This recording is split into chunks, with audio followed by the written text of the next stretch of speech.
Welcome to the Aligned Powerhouse, the podcast for executive women who are done leading from burnout and ready to rise from alignment. I'm your host, Dr. Brittany McGeehan, licensed psychologist, high performance and mindset coach, and guide for high achieving women who are ready to lead, live, and love without abandoning themselves. Here, we unpack the nervous system truths, mindset shifts, and emotional patterns that drive your leadership so you can build power from the inside out. Let's get into it. Alrighty, y'all. Hello. Today we are talking about power that doesn't hurt. So I talk a ton about how powerhouse women tend to have a dynamic of wanting or actually engaging in control in their marriage. And I think we hear it everywhere, right? Drop the control, let your partner be who they are. But there's a very specific way to go about this, in particular if you're a woman who sits as a powerhouse. So I'm talking to C-level executive women when I say this. We are incredible at reading a room, getting things done, and doing it in a very composed manner. But here's the issue, is that creates a double bind at home, because those same behaviors that are leading you to being called the go-to person in leadership, the person who's moving the needle forward, the decision maker, right? They are the same behaviors that are then turning around and leading you to be called controlling, cold, manipulative, whatever. Fill in the blanks, okay? So this is what we are addressing today, is if this is your profile, how do you actually go about building power and rootedness in a relationship, in a marriage? Okay. So really what we are doing is we're redefining what it looks like to be powerful in marriage. And here's what I am going to want you to take away from today. And we're going to give you some tangible steps to go about doing this, is that real power is actually about emotional safety. It's not about assertiveness or ability to move the needle forward. True power is about having self-trust that tells you I can show up as my most vulnerable and authentic self, and I'm going to be okay despite whatever consequences that leads to. Okay. So again, we see women who are sitting in these roles as being praised for being direct, for being visionary, for being composed under pressure. But at home, they come home and all of a sudden their husbands are saying, you're always telling me what to do. You're such a nag. I can't ever do things the right way for you. I'm not enough for you, right? You are too much. Here's what this leads, and what I've seen my clients to do, here's how they're responding to this issue, is that they are shrinking to keep the peace. This means they are cutting off from their internal signals that is going to tell them what it is they need, how they need to go about doing it, what frequency they need to be going about doing it. And when I say a need, I'm talking about rest, I'm talking about food, I'm talking about sunlight, I'm talking about physical touch, I am talking about emotional connection, not management, but connection. So just being seen and heard and validated, like having your reality validated, not fixed, right? And this leads women to stay in a place of overfunctioning in order to stay in control in the same way that has brought them success at work, okay? But now they're doing it by being the emotional managers of their marriage. Right? They are hyper controlling the way that they present, the way that they say things. Typically, if this is you, you're running a script in your head about, okay, I want to go ahead and ask my partner to listen to this issue that I have going on at work. But I know that he gets really tired of doing this. So I'm going to think about what's the best time of day to do this? What kind of jargon should I avoid using? Have I already used up my quota of being listened to this week? What am I feeling internally so that I don't want to be crying. I don't want to overwhelm him with my emotions, right? This is being the emotional manager of the marriage. It's also when you're watching your partner struggle or have an issue, and now let me ignore the fact that I really need to go get a massage. I really need to take a nap, or I really need to meal prep so that I'm prepared for this week, and let me go attend to what's going on with him instead. Okay. The way that I phrase this with my clients is that you're managing someone else's side of the street. You need to be focused on your lane. Make sure that that is clear. Make sure that you have tended to all of the things on your side before you go nosing around in someone else's lane, right? This is the key to allowing someone else to have their own journey and to walk with them, but allow them to also be who they are, okay? And so here's what I always tell women is they come in and they're struggling with this exhaustion that comes with being called CEO of everything in the worst way possible, right? I hear this all the time, the chief everything officer. And it drives me nuts because I'm like, if that is truly how you are functioning, chief everything officer, you are probably the world's worst CEO. A CEO's job is to delegate and maintain vision. In order to do that, you have to have a team functioning underneath you. Okay? If you are truly CEO at work and at home, that means you have a staff, you have a team backing you across settings. And if you are trying to hold both roles in an arena where you should actually be engaging and you agreed to partnership, which marriage and family typically is, it's incredibly exhausting and it builds resentment. So I always tell women, it doesn't actually have to be this way. You just need the right formula. You need a practice that actually suits who you are and doesn't play to this a woman who sits in a different profile, right? Who needs a different set of steps. The women that I work with, they know how to work a system. And that's what we're building here today. Because if you know that the foundation of your house is steady, and not only that, you know how to build the house in the first place, you're going to feel no qualm walking through the door, right? So again, I want you to write down, if you're taking notes, I want you to write down that true power comes from self-trust, not control. Emotional safety is about returning home to yourself and knowing that you're capable of handling anything else that happens. Here's why this is so powerful, because self-trust, the concept of self-trust is relational within yourself. And guys, at the end of the day, the one person that you can count on, like under any circumstance, to not abandon you, the only person you have control over is yourself. You are the only person you can count on to never, ever abandon you, right? You could have the most loyal partner, the most wonderful children. At the end of the day, they could leave. They could suffer a traumatic brain injury that alters their personalities and they just turn into a brand new person. I mean, there are external variables that are there that are simply not present within yourself.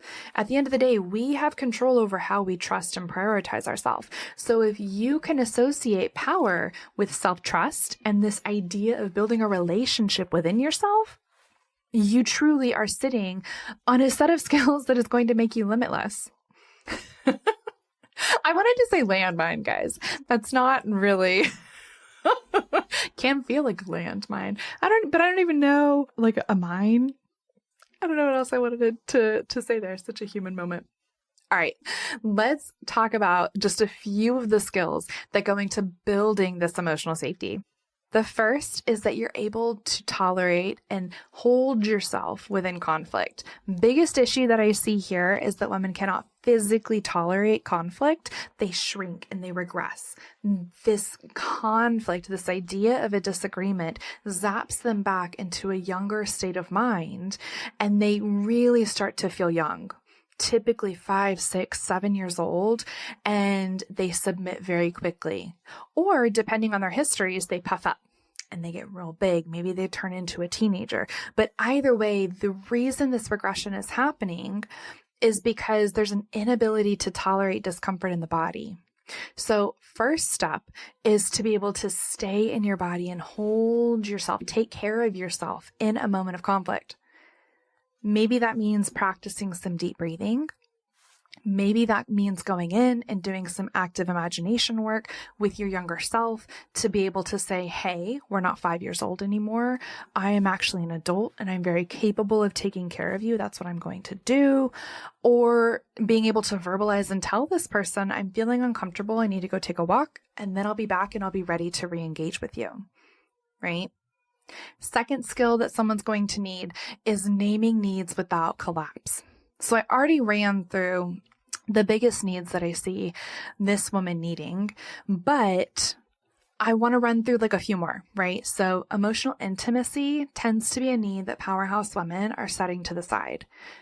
Typically, if they're asking for it at all, it's after a long list, right? So I need to get the house clean. I need to do the dishes. I need to get the kids where they need to be. Now let me make sure I have conversations with them so they feel seen. And then I need to do some laundry. And then if I have time, I would like to spend some time connecting with my partner. Versus acknowledging that emotional intimacy, true connection, is what is going to actually fill your cup so that you can go do the other things really well, or even better, delegate the other things really well. Okay. And emotional intimacy is not about fixing. So being sure to say that I want to feel validated in my reality. All I want to know is that I make sense.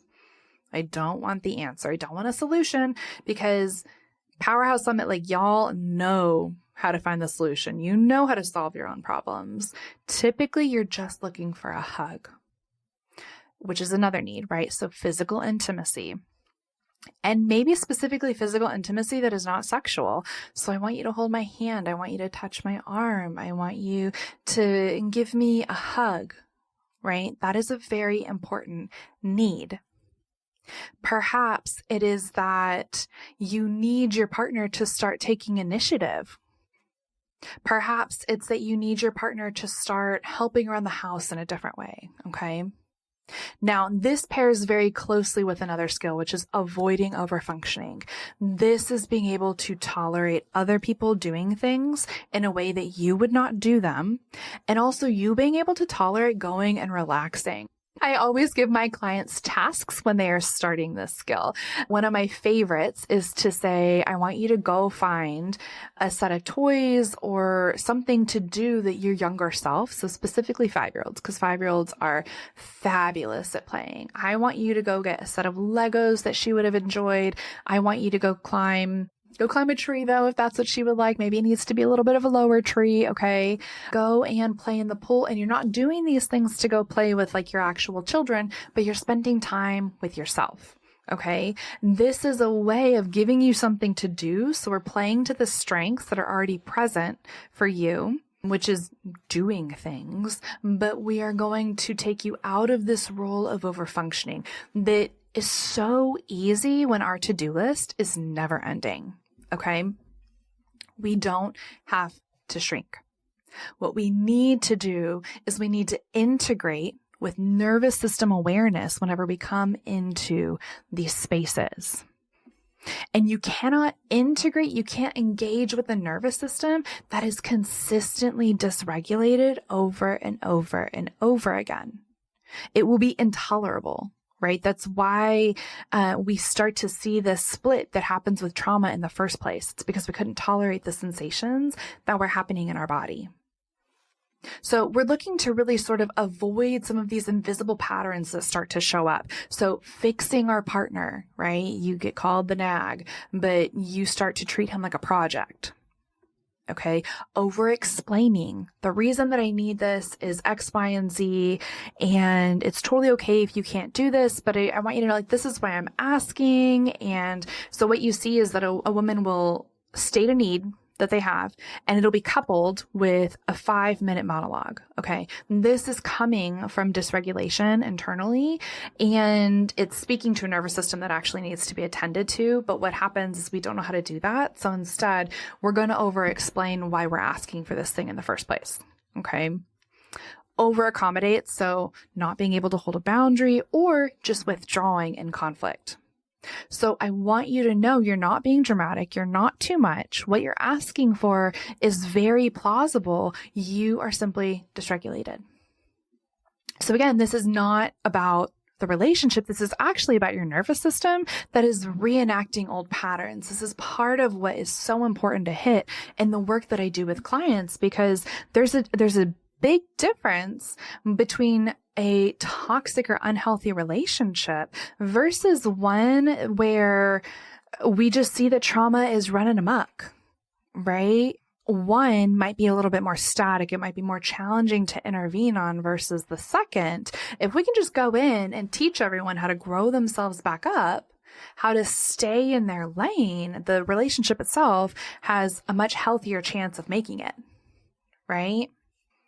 So in terms of how to actually build this emotional safety at home, here's what I want you to remember. Nervous system safety is step one. If you are activated, and let's talk about this concept of activation, because a lot of times when I say this, especially toward the beginning of my work with clients, it's something I take for granted, right? It's in the air that I breathe. I've been doing this work for so long, not only professionally, but just like personally and in my own marriage. I'm like, everyone knows what that means.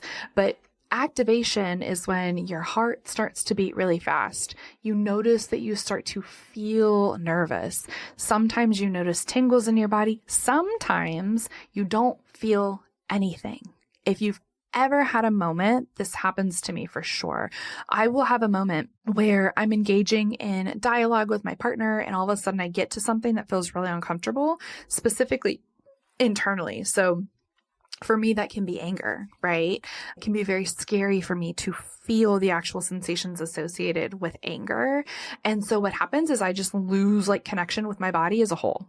All of a sudden, it is like, I don't even have a body, right? That is also activation. If you start to notice that it's just like almost numb. Other signs that you are activated are that you are engaging in some sort of addiction to numb out. Could be that you are avoiding, I don't want to talk about that thing. Over busyness is a sign of activation, right? When you're in this state, when your nervous system is just living here, everything is going to feel like a threat. And then it's going to be translated through the lens of threat. So that it doesn't matter if your partner is maybe being really messy in the way that they're saying something or they're giving you feedback, but perhaps they're just doing their best, because we're all just doing our best.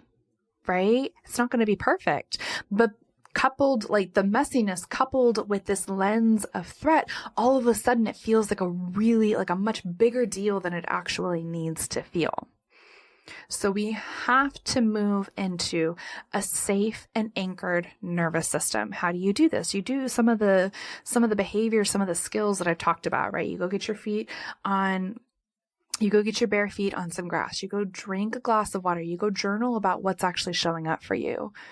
Boxing can be another one. Running can be another one. But here's the thing is simply by engaging in an act, noticing what's happening, and then engaging in an act that is going to help ground your nervous system, you're teaching your internal self that you are worthy of trusting. Oh, this person takes care of me. I can trust them, right? That's how you build that self-trust.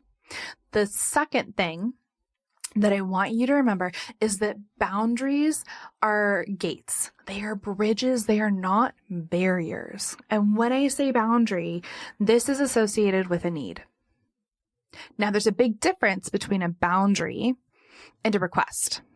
The difference between a boundary and a request is that a request does not have a consequence. So an example of a boundary is perhaps your need that you are asserting is that you need your partner to speak to you in a respectful tone of voice. So maybe they're a loud person and they tend to raise their voice, okay?